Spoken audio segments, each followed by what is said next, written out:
تھا؟ کہا ہاں. کہا گڑ ہی ہوگا. یہ واپس آیا, ہر بوری کو کھولتا ہے, گڑ ہے اندر. لا حول ولا قوت الا باللہ, انا للہ و انا الیہ راجعون.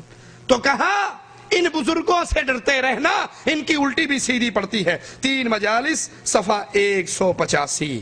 یہی عقیدہ علماء بریلی کا ہے اور یہی عقیدہ علماء دیوبند کا ہے. روحیں اس دنیا میں آتی ہیں نہیں آتی؟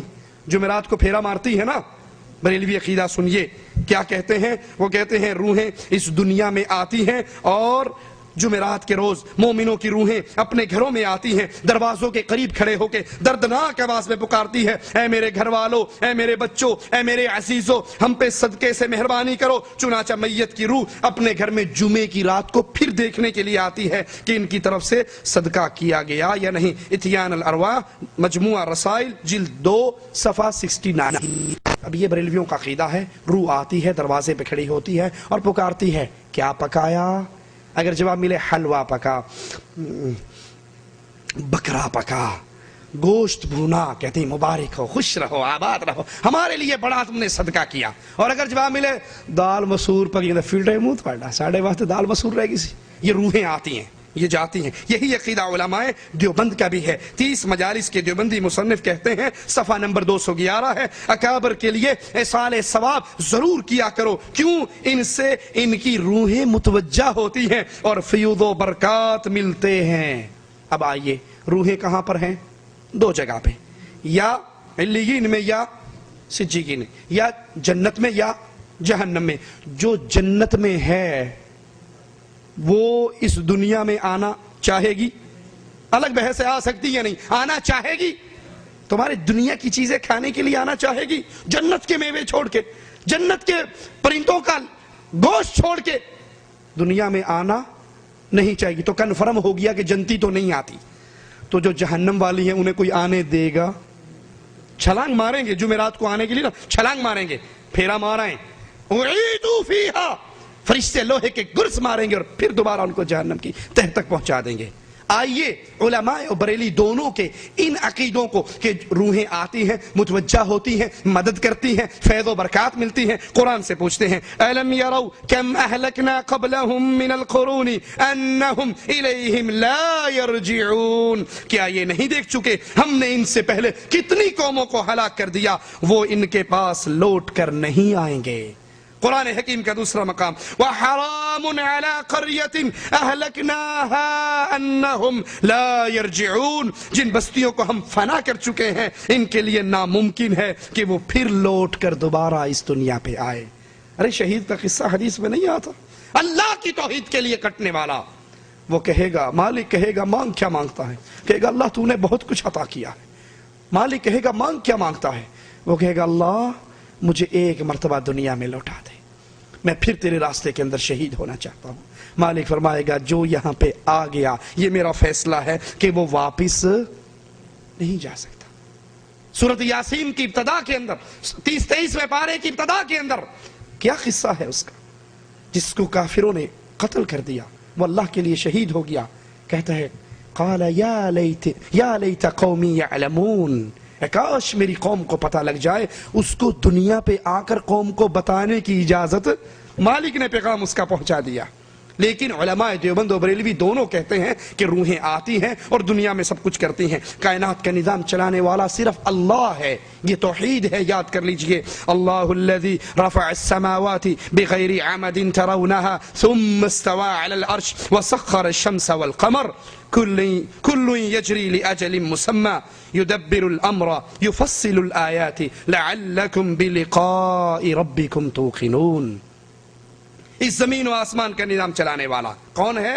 اللہ وہ ہے جس نے آسمانوں کو بغیر ستونوں کے کھڑا کیا ہے. تم اسے دیکھ رہے ہو, پھر وہ اپنے عرش پر مستوی ہوا. اسی نے سورج اور چاند کو اپنی ماتحتی میں لگا رکھا ہے, ہر ایک اپنی میعاد معین پہ گشت کر رہا ہے. وہی کام کی تدبیر کرتا ہے اور یہ نشانیاں کھول کھول کر اللہ نے بیان کی ہے تاکہ تم اپنے رب کی ملاقات کا یقین کر لو. اس کائنات کے پورے نظام پہ کنٹرول نہ علی کا ہے, نہ جعفر صادق کا ہے, نہ 12 کا ہے, نہ 14 کا ہے, نہ چار کا ہے، نہ بغداد والوں کا ہے، نہ بریلی والوں کا ہے، نہ دلی والوں کا ہے، نہ رائمنڈ والوں کا ہے۔ اس کائنات پہ سارا اختیار، دریاؤں پہ اختیار بھی اللہ کا ہے۔ موسیٰ علیہ السلام کے ساتھی کہتے ہیں سامنے دریا ہے، سمندر ہے، پیچھے فرعون کی لاش قومیں ہیں، فرعون کے لشکر ہیں، اور وہ نبی کہتے ہیں میرا اللہ میرے ساتھ ہے، وہ ضرور میری مدد کرے گا۔ یہ نہیں کہتے ہو دریا مجھے راستہ دے، کہتے ہیں اللہ میرے ساتھ ہے۔ اس دریا پر بھی اللہ کا حکم ہے، اللہ حکم دے کر کہتا ہے موسیٰ اس پہ لاٹھی مارو، اور وہ دریا راستہ دے دیتا ہے۔ لیکن آئیے ملفوظات احمد رضا میں بریلوی عقیدہ پڑھتے ہیں، صفحہ نمبر 97 ہے۔ 97 پر احمد رضا خان صاحب بریلوی بیان فرماتے ہیں، سید الطائفہ جنید بغدادی، نام سنا حضرت کا؟ ہی نہیں سنا؟ سنا ہے نام؟ ارے یاد کر لو، تمہیں ایک اور چیز سنا دوں کہیں اور بھی کام آئے گی۔ یہ جنید بغدادی وہ حضرت ہیں، یہ اشرف علی تھانوی صاحب لکھتے ہیں ان حضرت کے بارے میں صفحہ نمبر 157 پر 157 پر کہ جنید بغدادی بیٹھے تھے، مشغول بحق تھے، اللہ کے ساتھ لو لگی ہوئی تھی، اور سامنے سے ایک کتا گزرا، ان کی نظر کرم اس کتے پہ پڑ گئی۔ وہ کتا اتنا صاحب کمال ہوا کہ جہاں جہاں جاتا بستی کے کتے اس کے پیچھے ہو لیتے، اور جہاں وہ بیٹھتا باقی کتے حلقہ بنا کر اس کے گرد مراقبہ کرتے۔ حاجی صاحب نے ہنس کر کہا پھر وہ کتا ان کتوں کا شیخ بن گیا۔ یا اللہ یا کریم، اللہ کے نبی اپنے چچا کی منتیں کرتے رہ گئے، چچا نے کلمہ نہیں پڑھا، اور ان پیروں اور بابوں کی نظروں میں اتنا کمال ہے کہ یہ کتے پہ نظر ڈال دیں تو اس کا بھی دل جاری ہو جاتا ہے۔ اسی حضرت کا کہتے ہیں سید الطائفہ جنید بغدادی دجلہ پر تشریف لائے، یا اللہ کہتے ہوئے زمین کی مثل چلنے لگے۔ ایک شخص پیچھے سے آیا، اس نے کہا حضرت میں نے بھی جانا ہے۔ کہا تو کہ یا جنید یا جنید یا جنید۔ اس نے یا جنید یا جنید کہا تو دریا نے اس کو بھی راستہ دے دیا۔ کہتے ہیں دو صاحب اولیاء کرام میں سے ایک دریا کے اس کنارے، دوسرا اس کنارے، ان میں سے ایک نے کھیر پکائی، خادم سے کہا تھوڑی ہمارے دوست کو بھی دے آؤ۔ خادم نے عرض کی حضور راستے میں دریا پڑتا ہے، کیوں کر پار اتروں گا، کشتی کا انتظام نہیں ہے۔ کہا دریا کے کنارے جا اور کہہ میں اس کے پاس سے آیا ہوں جو آج تک اپنی عورت کے پاس نہیں گیا۔ خادم حیران تھا کہ یہ کیا معاملہ ہے، کیونکہ یہ صاحب اولاد تھے۔ بہرحال حکم کی تکمیل کی، دریا پر گیا، پیغام دیا، دریا نے فوراً اس کو راستہ دے دیا اور یہ پار لگ گیا۔ پار جا کے پیر کے پاس گیا، اس نے کھیر کھائی، اور کھانے کے بعد پھر اس نے کہا جاؤ ہمارے بھائی کو ہمارا سلام کہنا۔ کہا صاحب سلام تو تب کہوں گا جب پار جا سکوں گا، آگے تو دریا ہے۔ کہا اچھا تو دریا کے پاس جا کر کہو اس آدمی کے پاس سے آیا ہوں جس نے 30 برس تک آج تک کچھ نہیں کھایا۔